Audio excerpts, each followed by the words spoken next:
Hi, I'm a small steps trader.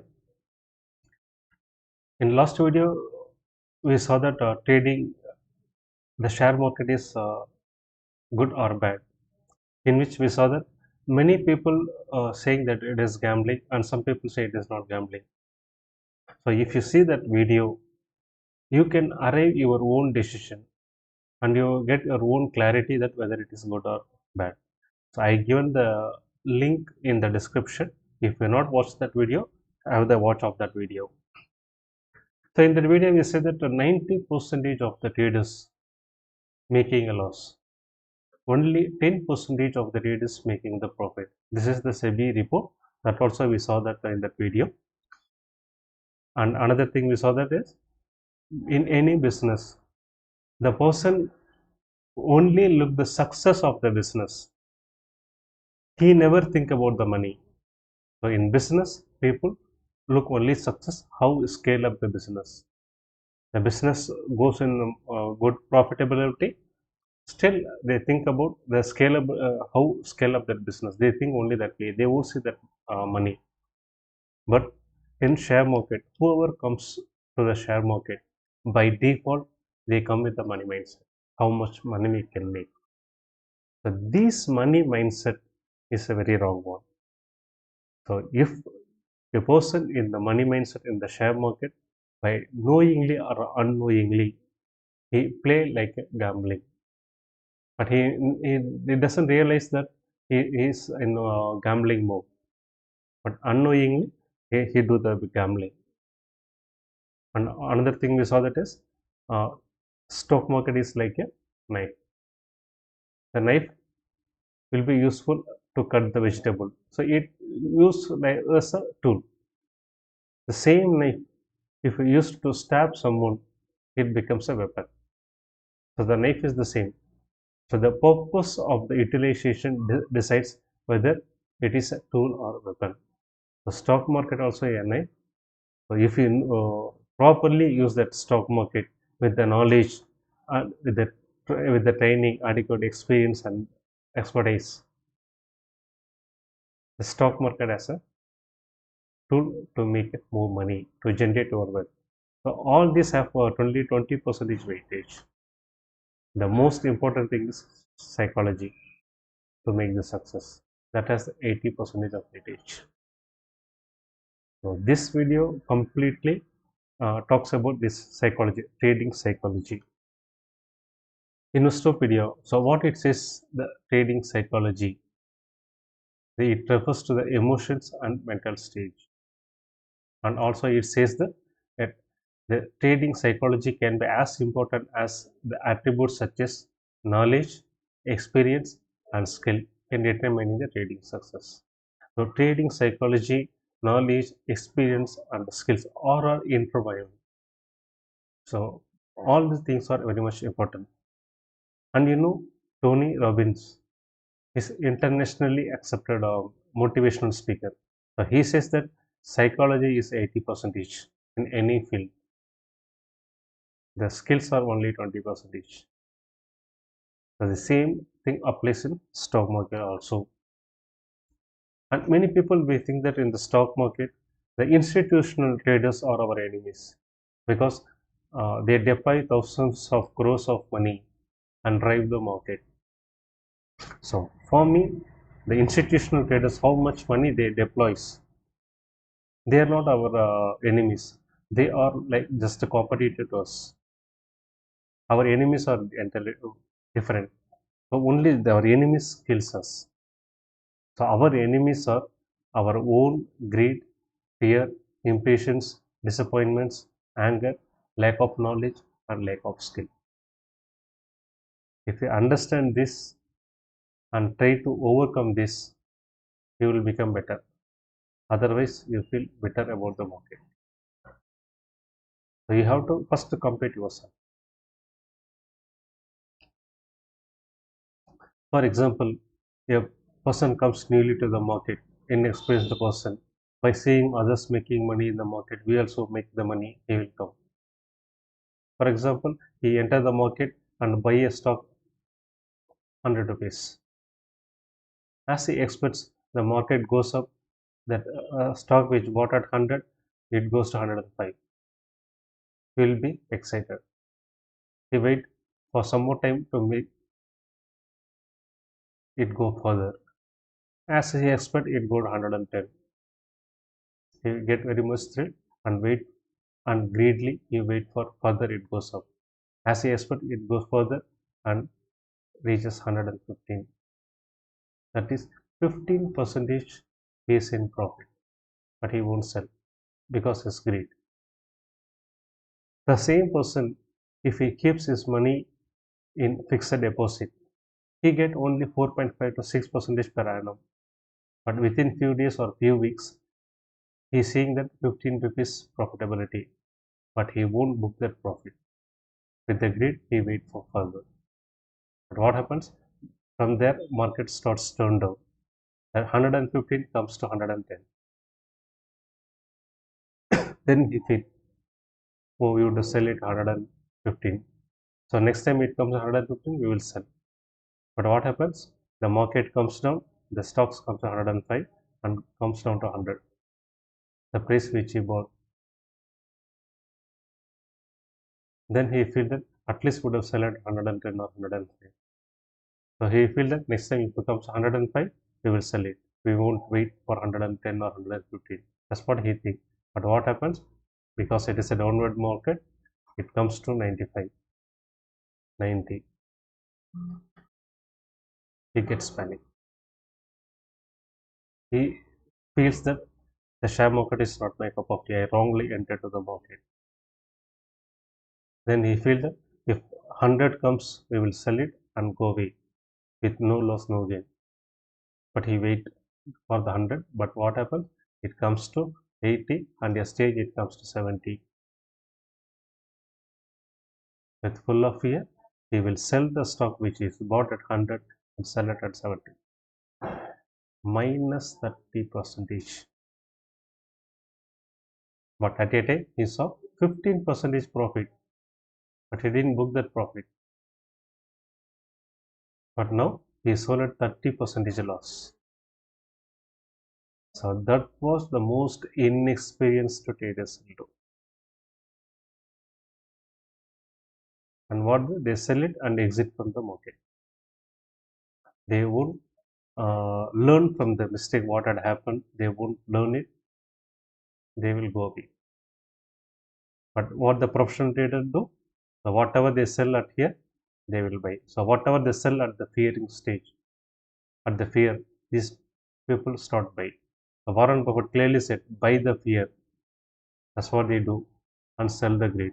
So whatever they bought, the professional trader bought at here, when the market goes up, they patiently wait and sell it here. That's what the stage these people started buying. So these people, professional traders, sell the greed. So here they sold it. So the market is safe for both. Those who deployed thousands of crore, those who deployed only few thousands. For both of them, market is safe. So it's not because of money the professional traders won. It's because of their experience they won. So this we have to understand.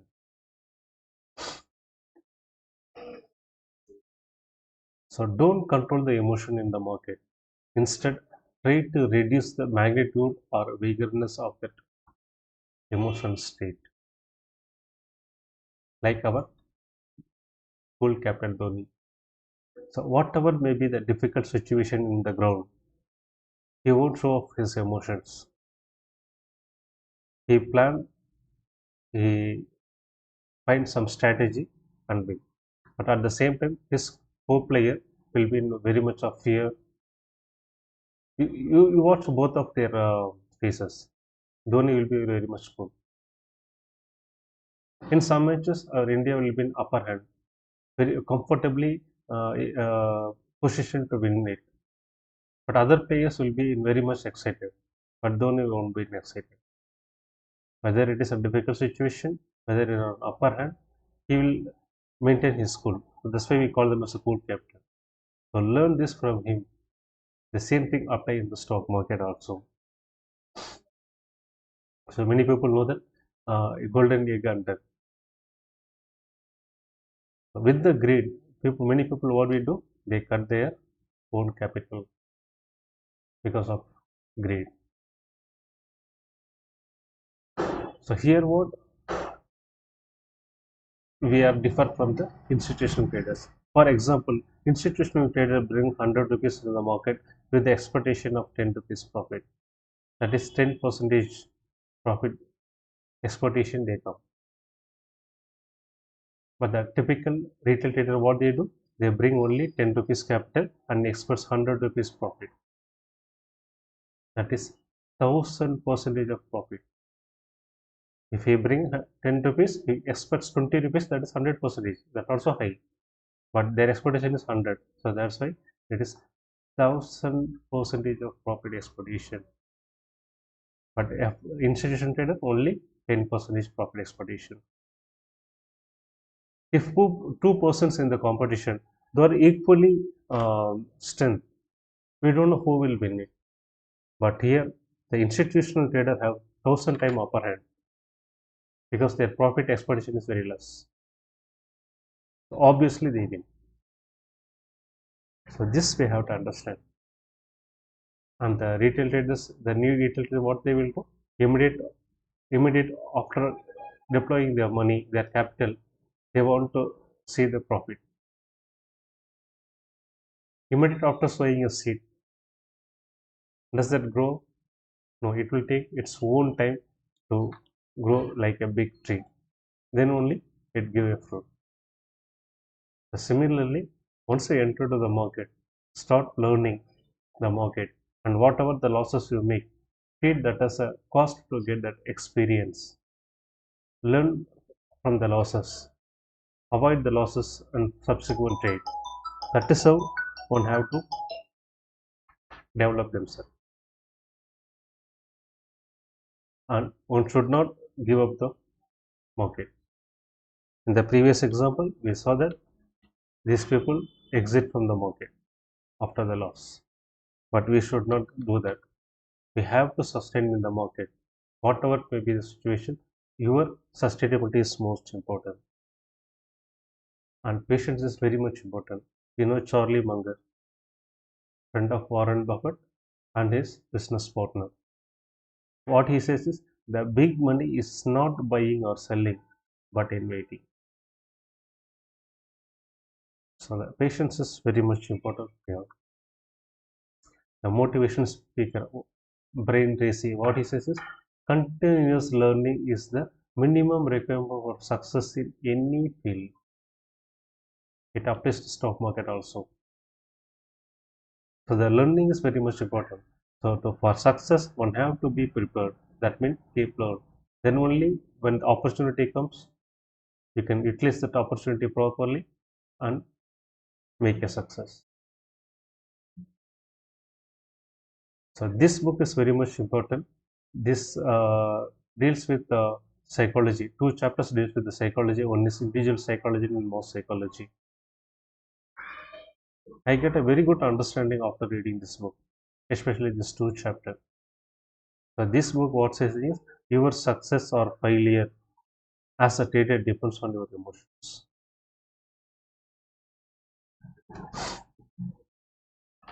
The other book is Truth of Stock Tape. So these two books, Truth of Stock Tape and Trading for Living. These two books give a good insight about the market, and it helped me to attain the success stage. And we have to cultivate the reading habit. Many people nowadays doesn't have the reading habit. That is very much important. You see, any successful person in any business, the top leader or the founder of that business have the reading habit. But to making success, we to have build the reading habit. And also, many people see that only learning videos. For example, they see the video about the indicators, they see video about strategies. That doesn't alone help. You have to see video like interviews. I keep on watch Vivek Bajaj face to face. So in which he interview a person, the person will tell about how he got influenced the market, how he entered the market, what are the difficulties he faced, what are the losses he made, and how he overcome that losses, what is the edge he built to attain the success. All these things will be shared in that interview. So look those kind of videos, so you will get a good confidence about the market. So to my perspective, success is in four stage. At the beginning stage, those we are at the first time, even for me, while entering in the market at the first time, I saw a couple of profitable trades. That influences us to do more trade. Then after that, we will see the continuous loss. So many people at this stage they exit from the market and say it is gambling. They fail to learn from the losses. But those never give up the market, those determined to make a success in the market, they won't give up, and they treat those losses as a cost to get that experience. So that's how the professional trader do and transit it to the next level, no loss, no gain. So here if they are doing 10 trades, at the end they won't make much profit or they won't make much losses. So that is no gain, no loss stage. So even after that, their continuous learning, their continuous existence in the market bring them to the success stage. So for me to attain this stage, it took 10 years of time. I'm a slow learner. I saw many people attain this stage in 4 or 5 years. But for me, it took 10 years of time. So once I reach the success stage, don't measure the success with a huge money, a big amount. Measure your success with expense ratio. If you are trader, measure the success with your expense ratio. If you are investor, measure the success with ROI. To me, at the transition time to success stage, my expense ratio is 33. That means if I make 100 rupees profit, 30 rupees goes to the expense as a brokerage, buying set brokerage, selling set brokerage, and other deduction. Then I decided to bring it down to 30, 25, 20. Now I am at the 20. My target is bringing it to the single digit, less than 10. So this is how you measure the success. So what happened? You reduces your number of trades. On stage reduces the number of trades and increase the profitability in every trade. So many people have the habit of if the profit comes, they immediately book the profit. If the losses comes, they wait for a long time. So if you have this kind of, if you cultivate this kind of approach, you will wait to the profit to grow, and you will cut the losses uh, with very small losses. So that is how you measure the success. So once you reach the success stage, you will see the market as a business. So your views and approach exactly reflects the market.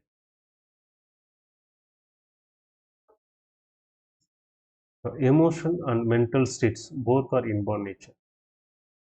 So every person having the all the kind of mental states, emotion stages.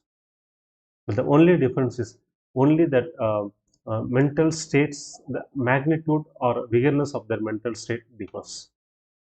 So we have to change our inborn nature. To change our inborn nature is sculpting ourselves. It is quite painful and it doesn't happen immediate 1 week or 1 month of time. It will take some time, couple of years also. But you have to change. Then only you can make a success in stock market.